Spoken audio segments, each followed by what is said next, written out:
So let's start. Play my e4 as usual as my opening move. Uh-huh. Followed by my c4. I'm sorry, I haven't really crammed these things. Then followed by my knight at f3. Then I have to castle right now because why not? It's one of the safest moves I've learned from YouTube right now. So then what does idiot do? I'm sorry, I call him idiot, but yeah, he decides to fall back. I start building. He's also building. I was targeting to pin that pawn there. He was targeting my white bishop, but guess what? My white bishop is protected because I have this knight right over here. So this knight would definitely protect that. I don't care about it. I play my queen. I want to build my bishop so that I can build an attack. He wants to take my knight. I don't care because I have my pawns protecting the knight. See, like whichever place the queen goes right now, I'm okay with it. It's a fair trade. If this person gives me a queen, I'm okay with it. Then I decide to play f4 because I just wanted to play a safe distance, not go too far where I can't be protected. And see the mistake that this person did. The person played queen to b3. Guess what I did next? I took the queen. I don't know why this person did that move. I find it stupid, but anyway, maybe it was a move. I don't know. I'm sorry for the noise. Then we could play. Yeah. So I noticed he's targeting my queen. So I decided to take the pawn at c5 immediately. And then I took the knight at d5. Then he took my pawn. I took his pawn using my knight and a fair trade because once he took my knight, I also took his knight. So we are at a fair ground. Then he played the dark bishop.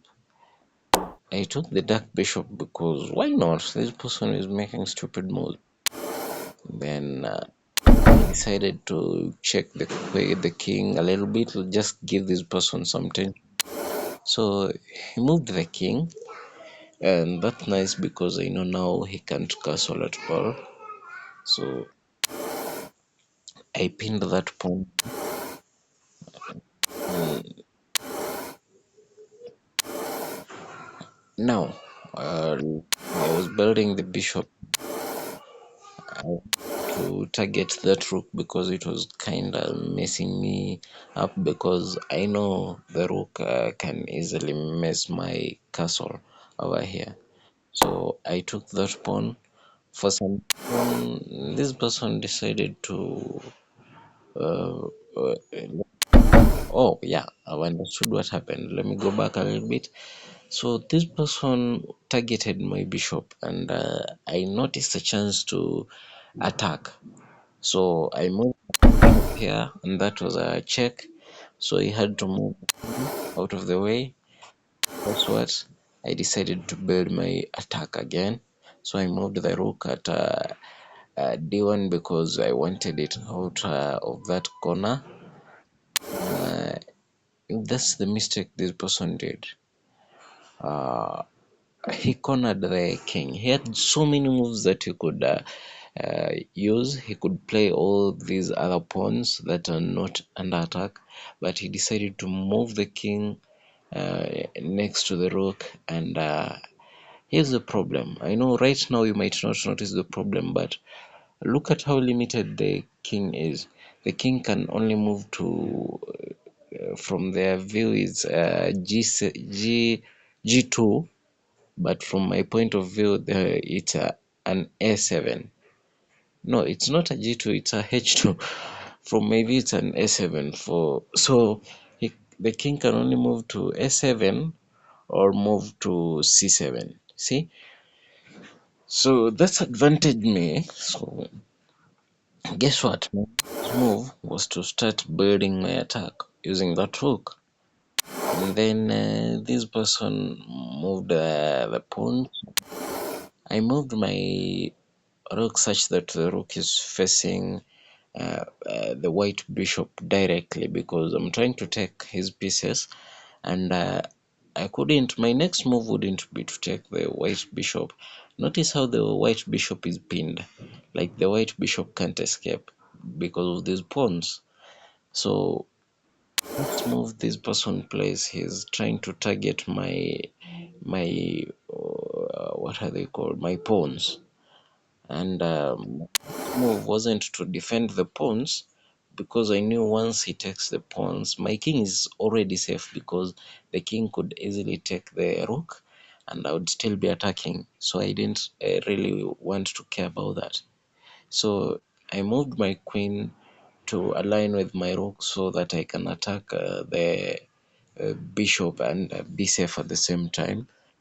So he made a mistake. Instead of trying to break that castle, he just moved in a distance. Okay, how do I call this? Uh, the guy moved to g3, and at g3, I decided to take it using my pawn. Then another thing that he did, he moved to, pardon, he moved to a7. He moved his rook to a7. And once he did that, that means the king is limited to only two choices. Either play at c7 or play at a8. Is it 8? Yes, a8. So my next, I played with the queen, taking the bishop, knowing that there is nothing that this person can do right now because the king can't take the queen because I have a rook here. The king can't come to c7 because I have both the rook and the queen. The king can't go to a8 because I have the queen. And that was that. It was a checkmate. Guess what? For a beginner, I think I'm starting to enjoy this game.